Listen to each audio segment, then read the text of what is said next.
Live from my mom's basement in Bethesda, Maryland, it's a mini episode of Suck My Balch. I'm Mike. And I'm Dave, and I'm really not happy to be here today, Mike. I just spent hours in traffic. I had to take a metro. Why am I here, Mike? Well, Tell the listeners why I'm here.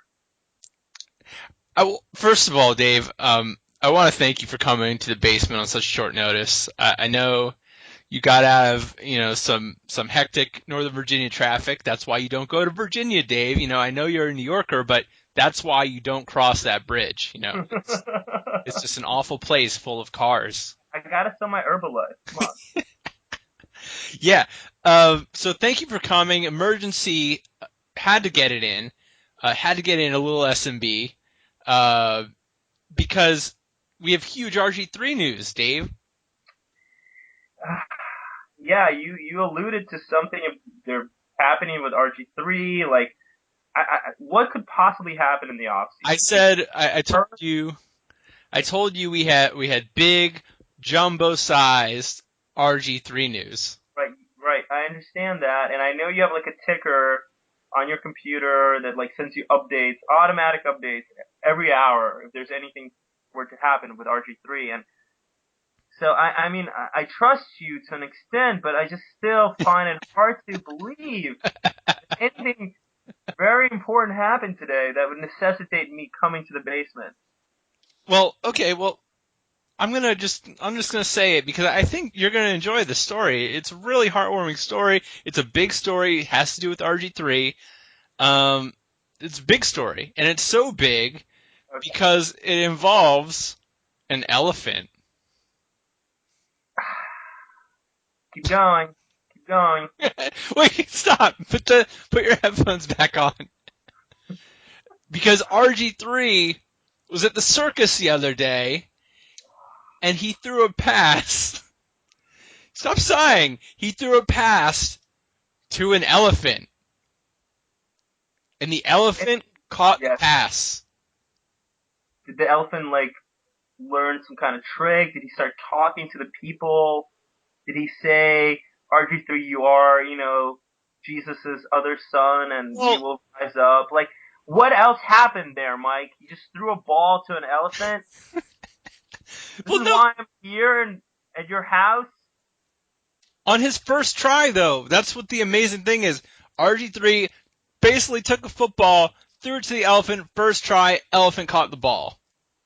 Maybe this has more to do with the elephant than RG3. Maybe the elephant is just like a gifted wide receiver. Maybe the Redskins should consider drafting the elephant. I don't know. I think it's because RG3 is just, his greatness transcends, humans, animals, it doesn't matter. RG3 is a great player, and I think he's a great coach, actually, because, that elephant, I don't know that he could catch the ball before RG3 got to him. And, he's catching everything left and right now, this elephant. Right. So really, if anything, this story supports our earlier discussion about Air Bud. That Air Bud could easily fill in with the Redskins. He could easily become a slot wide receiver. With appropriate, coaching from the gifted RG3, he would just be bombing it to Air Bud. Redskins go to the Super Bowl, win Super Bowl. Mike is happy. Mike drinks his wine. Finally, and the end. We don't even have to record any more episodes after that. I think if I get to drink my bottle of Redskins Reserve, then we should never record another episode of SMB again. No, I agree. But I think that would be the end of SMB as we know it.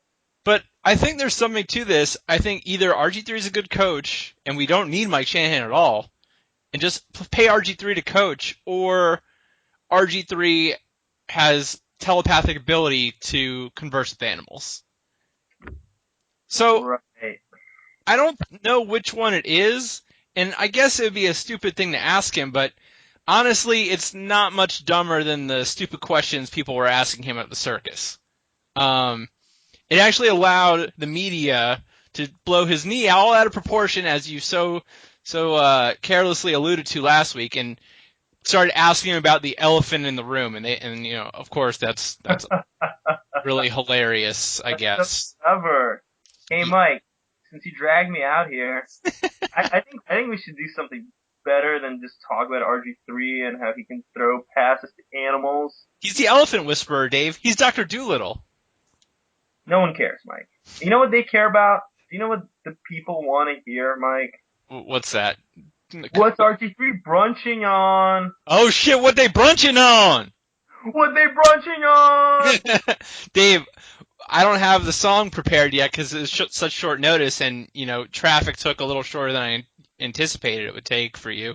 But we should have a Kobe-esque "What They Brunchin' On" song coming up, like in the next episode or so. So as long as it's completely different from the Kobe song, I will support it 100%.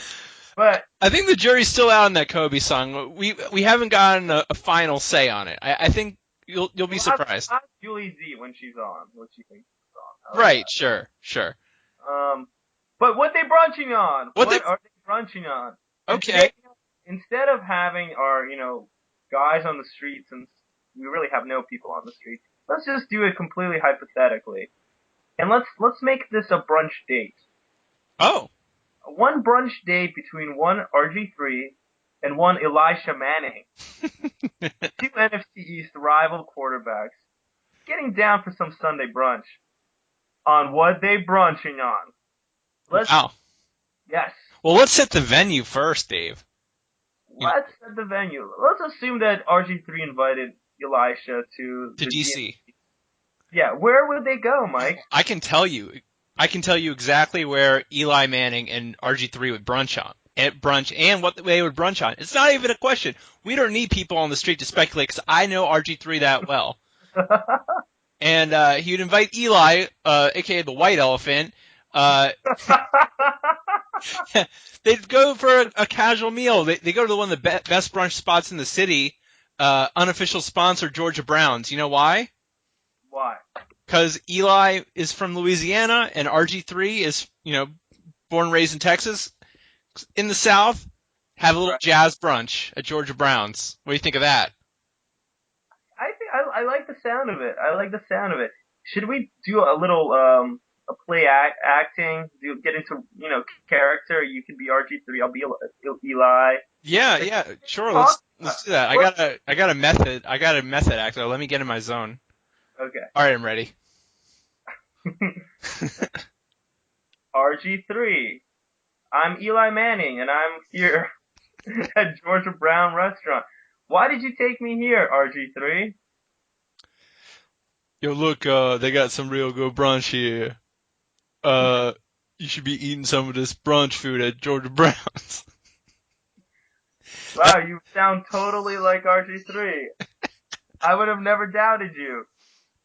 What do you get here usually, RG3? I usually get some egg whites, and I can't do this RG3 voice. It's a perfect impression, don't get me wrong, but... Terrible. I can't really do Eli. I mean, I was gonna do the, oh, gee whiz, RG3, are you gonna have that many mimosas? RG3 doesn't put that filth in his body. Well, what would they be drinking? They wouldn't be drinking mimosas? Wouldn't be drinking mimosas, wouldn't be drinking coffee. RG3 likes his water. Likes his water. Eating some wheat toast. Right. And he's probably eating some egg whites and maybe with a little bit of hot sauce. I feel like RG3 likes spicy food. I don't know. What about Eli? Do you think he's downing mimosas? I doubt it. I don't know. What do you think Eli's brunch game is like? Maybe a little eggs Benedict, but like with egg whites, probably without the meat, no hollandaise sauce. A little hollandaise sauce. Really? Okay. Either way, Dave. Either way. Very conservative. Wheat toast. No Bloody Marys. Don't see him drinking. Probably a coffee, maybe. Damn. So Eli's brunch game, a little more advanced than RG3. RG3 clearly has to step his brunch game up a little bit. What do you... I mean, he's like the Steve Novak of brunching in DC. It's pathetic. RG, man, he's throwing passes to pachyderms, but he can't get some shrimp and grits. He can't get some beignets.